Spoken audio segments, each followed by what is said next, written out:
Hey y'all, Chuck Nunface here. So what we're going to do right now is we are going to do a quick video on this knife right here. We're going to take it apart, take a look at it, give it a little cleaning and everything else. And this is the Custom Knife Factory CKF Makosha. So what essentially this is the second version of the Veshka. It's the Veshka 2. And what the Veshka was and was it was an attempt from Custom Knife Factory with Anton Malashev, Tohus at on Instagram, Tohus, to recreate a very classic, very traditional knife in Russia. The Veshka was, I believe it means squirrel. This means Makosha, fox. I don't speak Russian, but I'm pretty sure, as you can see right there, it's got kind of the milled out fox pattern in the carbon fiber on both sides. And it was really the knife that every boy, every dad, every grandpa had in his pocket. It was the ubiquitous jackknife. It was the Buck 110. That's what the equivalent was in Russia, was that sort of traditional Veshka or Makosha knife. So this is the second iteration of that. And what drew me to this is the fact that, you know, here it is.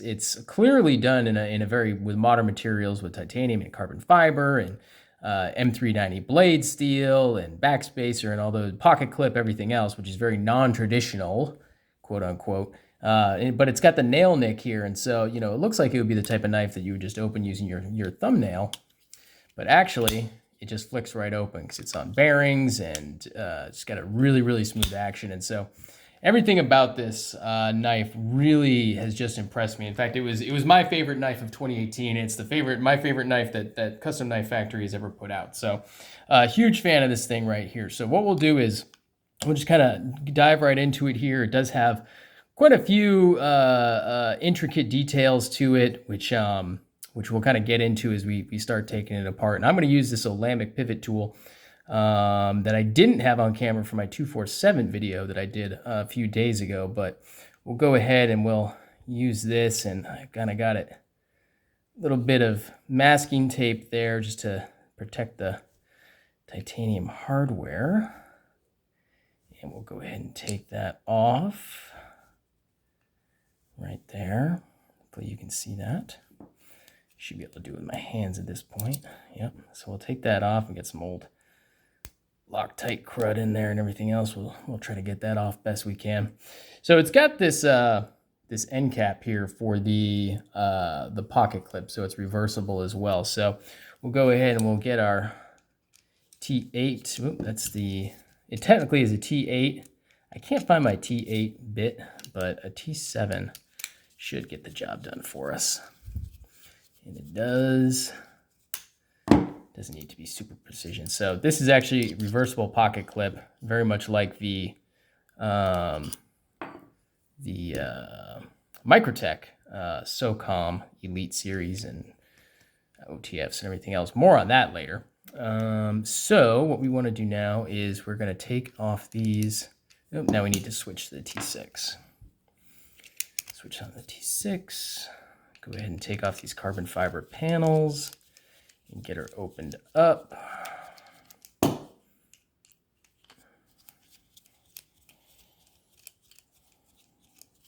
So I'm still very new to this. This is only my third YouTube video, so trying to kind of do this and be on camera and everything, it's kind of can be a little tricky, but I'm working on it. Let's see if I can pop this out. No, not yet. All right, well, we'll take these. No, I shouldn't have to take both of them off. Let me see here. What did I do? Should be able to pop this off.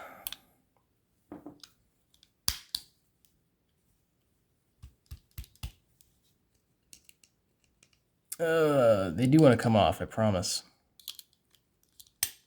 There we go. I think we got it now. Yep, there we go. So we pop that off, get that out of the way, that scale right there. So real nice carbon fiber milling. Kind of see the fox in there and everything else. And all this is just really nice. You know, they just skeletonize that completely. And so a lot of knives you'll see, they'll mill out pockets. This, since they're covering it with the scale there, they just completely just take it apart. And so then these need to come out too. Maybe, am I spinning on them? Maybe I am, I don't know. Or is it coming out on its own volition? It might be. Kind of a lot of parts, but not too bad.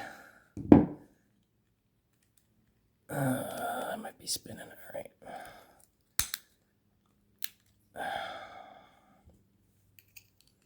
It's going to be a challenge. Well, got to take that out first. All right, well, I was trying to do it without taking off both scales, but looks like I'll have to take off both the panels. Hopefully you do it without gouging your carbon fiber. I've had this knife since 2018. I got it new from Custom Knife Factory, so if it gets a little dinged up or scuffed up, I'm not that concerned about it. It's mine. I own it. I don't plan on selling it. I think I'm going to retighten these and open it from the other side.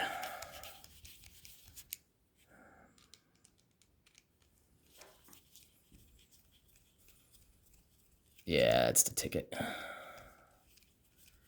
Get these guys opened. All right, there's that. Get these screws off here. Get these scales separated. It's kind of... All right, we've got our scales. We've got our washers right there. Or not our washers, our multi-row bearings. So they're pretty sure they're ceramic ball bearings in a Teflon or plastic of some sort, and there's a thrust washer as well. All right. Oh, goody. All this came loose. Okay. So we're going to have to put these barrels back in. I'm going to tighten those right there, maybe. Okay, those are good.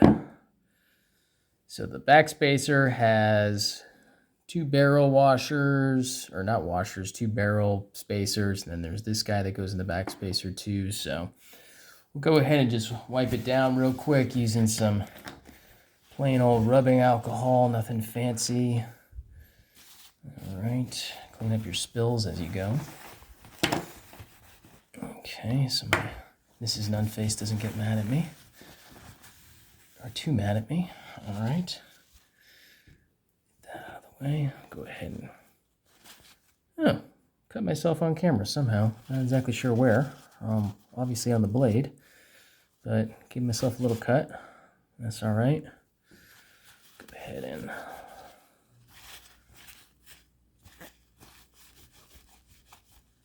clean that up.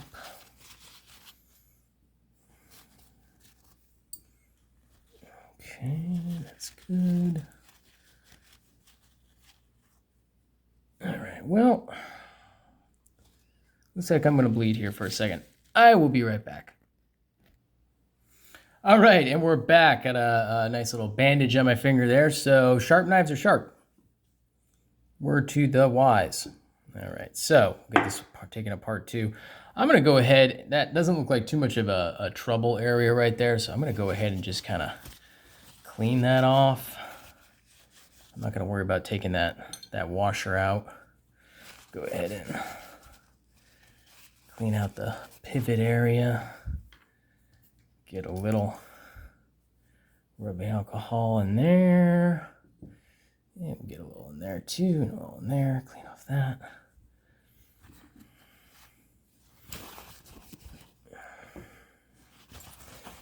So yeah, like I was saying, this was, for me, favorite knife of 2018, and really my favorite Custom Knife Factory offering. I've had several. I've had, both of the Rotten Evos. I've had 1 and 2 on that. I've had, gosh, what have I had? I've had several. The T15. I've had, I don't even know. I've had quite a few, and this has definitely been overall my favorite. So it's a keeper for me. Absolutely. We'll go ahead and get this started. So everything is out. All the parts come out. Backspacer, the blade stop, the barrel spacers, pins, everything else. So there's a lot of parts to this knife, which is kind of like a little intimidating to do on camera here, but it's all good. Go ahead and add a couple of drops of KPL. I mean, really, you can use whatever type of lube you like. I mean, I like KPL, but I haven't really experimented with anything else. And this is just the standard weight. Shortly after this stuff was released, a friend of mine on Instagram gave me like 3 bottles of it, something like that. And I mean, it's basically enough to last me 3 lifetimes. So, all right, you know what I'm going to do first? We're actually going to put one of these panels back on. Yeah, we'll do that. Get one of these panels fitted back on again.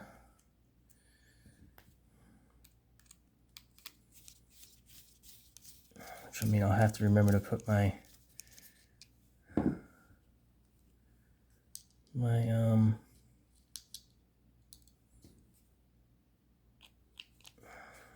bearing back in there as that fell out.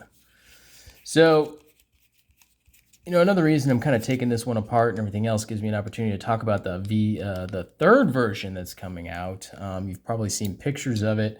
I know NC Blade has them. They're going to be US distribution for this. This third version. Now, this one is a collaboration with Anthony Marfione from Microtech fame, Microtech's owner, and it is very reminiscent of their SOCOM model, kind of to the point where when they announced that knife, the third version, months and months and months ago, last year, whenever it was, I was really excited about it. I was like, it was a must buy for me. I was like, I'm absolutely going to get this knife. It is a must have for me. And I saw pictures of it, and to be perfectly honest, not all that enthusiastic about it now that it's kind of out there. I'm going to need to do something different. It looks too much like a SOCOM to me. I've already owned a SOCOM. I don't own one currently. I mean, great knife. I'm not bad-mouthing the knife, but it's got the blade style that this has, you know, with that swooping, lots of belly and everything else. It's got that blade style, but it's not, it's just kind of, it's too, I don't even know. It just doesn't excite me, you know? It's got to excite you, and it doesn't excite me. I'm probably doing this the hard way, but that's okay. We'll figure it out. So, I don't know. I mean, we'll see. It's available, you know, directly here in the States. You know, I know NC Blade is going to be doing US distribution on it. I don't know if any other vendors, probably your big guys will. You know, your Blade HQ and those companies there, but you know, it's just not, dang it. It's not jingling my jangle, you know? So I don't think I'm going to actually seek it out too much. You know, if I happen to luck into one, that's one thing, you know, but I just don't think that that's going to be a knife that I actively pursue. Like I say, it's just, it doesn't really excite me, you know? It's just too much like a SOCOM. And, you know, these knives, they're, you know, CKF is a company, Custom Knife Factory, great company, easy to work with, real good on social media. I mean, the knives, I think it's pretty much an established fact. They've come out and said they're made in China and assembled in Russia and everything else, and the designers are in Russia for the most part. But they do a lot of collaborations. That's not the right pin. Here's my stop pin. You know, I'm pretty sure they're probably made by Riot. I mean, who knows who the OEM is? Not I, but, you know, definitely, you know, high quality. I mean, Riot, if it is Riot, which I'm pretty sure it is, they make really good knives. So, I mean, I don't Love them. I don't know what it is. I guess CKF gets a pass in my book. I don't know why, but I like them. But this is the only one I currently have. Let me make sure I'm doing this right. It's the only custom knife factory that I currently have, and don't really plan on anything on the horizon. They're doing one with Bob Terzula at some point, which is probably going to be pretty awesome based on his ATAX folder. So I'm on the mailing list for that one, the email alerts. So we'll see what happens. That one there. Is that just spinning, or am I actually getting it in there?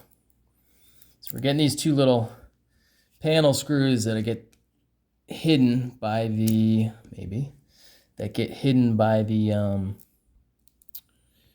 the carbon fiber panel or scale. It's not really a scale. I don't really want to call it a scale, but that'll be on there. Get those in there. Oh yeah, now we got it locked. It was kind of free spinning before, but now it's locked up. So let's see, do I want to do the pivot first? Yeah, we'll go ahead and do the pivot first. So we'll get that kind of closed. See, that's what it looks like when it's closed. Pretty cool. You know, it's more intricate than it is at first blush, you know, than it appears, I should say. So actually, I'm sure they don't have them now available, but if you go back in the archive and search Makosha on the From Russia with Knives, CKF's website, if you dig, you'll find some aftermarket scales that I think Stas Biker makes. That's his name on Instagram. I think he does their scale work. Don't quote me on that, but I'm pretty sure it's him. Hey, check that out. Scaleless, half naked. Not quite centered, but I'll get that trued up in a second. Yeah, and he's got these really great, you know, brass scales that are all carved and everything else. They probably have, you know, different flavors on those too, but they definitely had some very cool ones. But I never sprung for them because they were always like, you know, just the scales were a couple $100 each, which, you know, there's a lot of handwork done in them. So I'm not saying it's not worth it, but I never really sprung for them at that price. Maybe I'll be able to get this guy in. But, you know, it is what it is. Yeah, this is coming together now. Kind of a complicated little knife, a lot of parts. Generally speaking, I'm not a fan of a lot of parts in knives. I think less is more, but this is done really well. They hide a lot of their screws. You know, it's just got these couple panel screws right here, but it's not a lot of parts, but it's not anything that's, you know, that's too crazy. So in order to get this centered, what I'm probably going to need to do is kind of bear down on it on this side, on the pivot, and tighten it down. Yep, there you go. That's what I needed to do. Test the action here. Oh yeah, that's pretty good. I may have to adjust the pivot a little bit more, but that's not bad. So we'll go ahead and get this back on here. If you're still here, still watching, we appreciate it. This is not the easiest thing to do on camera when you're not used to being on YouTube and doing videos and things like that. I mean, and then B, doing things in a way that you're not used to doing them. But you got to adapt. So this tool right here, I don't know if I mentioned, it's really not the, obviously it's a good tool. It's a nice Weeha driver. But it's really not ideal for hobbies. They make better versions for hobbies, but it gets jobs done around my house too. So I do like it. I think I'm gonna back this off just a hair. Maybe. Okay. I might adjust the action a little bit more off camera, but as of right now, I'm pretty satisfied with that. So there you have it. That is my personal 2018 Knife of the Year, my personal choice, a knife that will likely never leave the collection. Everybody that I talked to that's had one of these and has let it go has, to a man, wish they still kept it. I wouldn't say regret, but to a man, they wish they still kept this one. So I think this one's probably going to end up staying in the collection. Every time I think about maybe it's time to move it or sell it, I pick it up, I handle it, I kind of get the sense that, that I had when I first saw the knife and first picked the knife up. And I say, no, it's going to stay. So there you have it. Custom Knife Factory Makosha, break down, clean, re-lube, put it back together. Thanks for watching, y'all. Stay tuned for more content. Drop a like and a follow and subscribe. Send a comment. Let me know what you think, what sort of content that you want in the future, and we'll see if we can't make that happen. Follow me on Instagram @ChuckNunface, and we will be talking to you soon. Thanks a lot.